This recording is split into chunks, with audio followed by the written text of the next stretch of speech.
Welcome to this explainer. Okay, today we're unpacking a breakthrough that honestly sounds straight out of a sci-fi movie. We're talking about a revolutionary new engine that has absolutely zero moving parts. Seriously, we're going to see how this wild technology is about to completely upend the global aerospace industry, and how it fundamentally shifts the way we propel everything from tactical defense drones to deep space rockets. To get why this is happening right now, we really have to look at the changing dynamics of global defense. Saurav Jha, a defense analyst and the founder of D-Propulse, really hit the nail on the head. He famously said that traditional radar evasion just isn't enough anymore to penetrate modern air defenses. Basically, raw speed is the new stealth. And global defense budgets, they're totally pivoting to face this new high-stakes reality. So, imagine this. What if the engine powering our next-generation hypersonic missiles, supersonic drones, and even rockets has literally no moving turbine blades inside its combustor? I know, it sounds impossible, right? But it's rapidly becoming science fact, and it completely rewrites the rules for high-speed flight. Here's our roadmap for today. We're going to look at why speed is the new stealth, how these detonation engines actually work, and India's major TRL-5 breakthrough. Then we'll cover how this tech transforms missiles, revolutionizes space launches, and sparks a massive global aerospace race. First up, speed is the new stealth. The need for faster platforms. Because advanced radars are catching up so incredibly fast, militaries around the world desperately need faster, cheaper platforms that can just outrun interceptors at scale.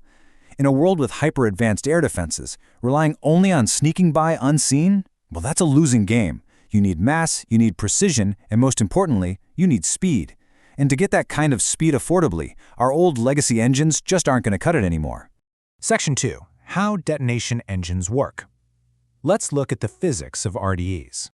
Okay, so modern rockets and gas turbines rely on something called deflagration. That's basically a slower, constant pressure burn that actually causes a 3 to 5% drop in pressure.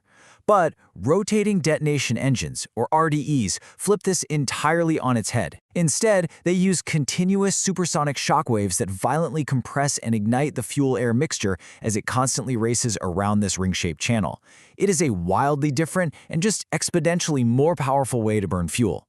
This whole process runs on what's called the Humphrey cycle. That means the engine gets this massive pressure boost straight from the combustion itself.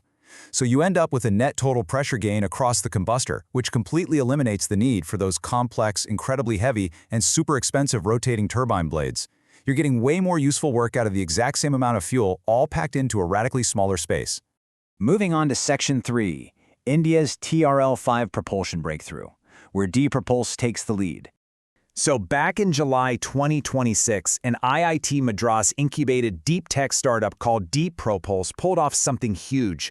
They successfully hot-fired an indigenous air-breathing RDE, complete with an integrated aerospike nozzle, and this test generated a perfectly stable 5 kilonewtons of thrust. Now, this is a massive deal, because that is the exact thrust class you need to power tactical cruise missiles and next-gen high-speed drones.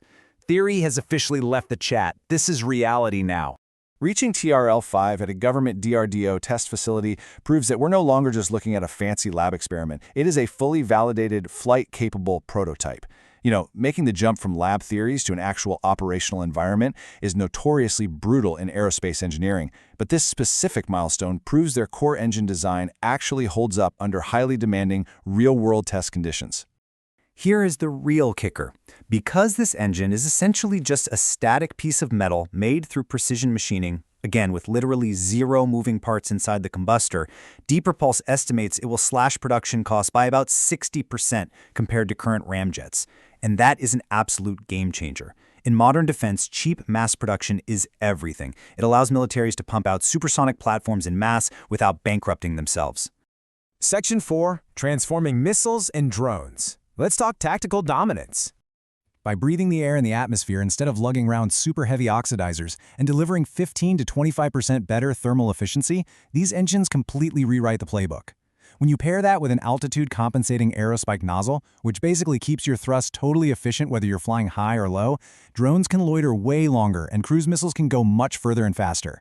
The sheer thrust-weight ratio even gives these drones the raw power to pull off supersonic dash maneuvers just to dodge interceptors. Up next, Section 5, revolutionizing space launch systems and shrinking the rocket. Now, when you take these engines and have them carry their own liquid oxygen for spaceflight, which we call rotating detonation rocket engines, or RDREs. The sheer, violent speed of that detonation wave drastically shrinks the size of the combustor. We're talking about shrinking the chamber length by 40 to 80%. It's literally like chopping your car's engine in half, but somehow getting even more horsepower out of it. That frees up a massive amount of weight on the rocket, which directly means you can launch way heavier payloads into orbit. To really put this into perspective, let's look at a vehicle-level study from NASA. Their researchers found that using a traditional engine for a theoretical Mars ascent vehicle was just too heavy. The mission design totally failed to close on paper. But when they swapped in an RDRE, that massive weight reduction made the entire mission mathematically possible. So this isn't just some neat little math trick. This is literally the difference between humanity staying right here on Earth or actually making it to Mars. Finally, Section 6, the global aerospace race. Who will dominate the skies?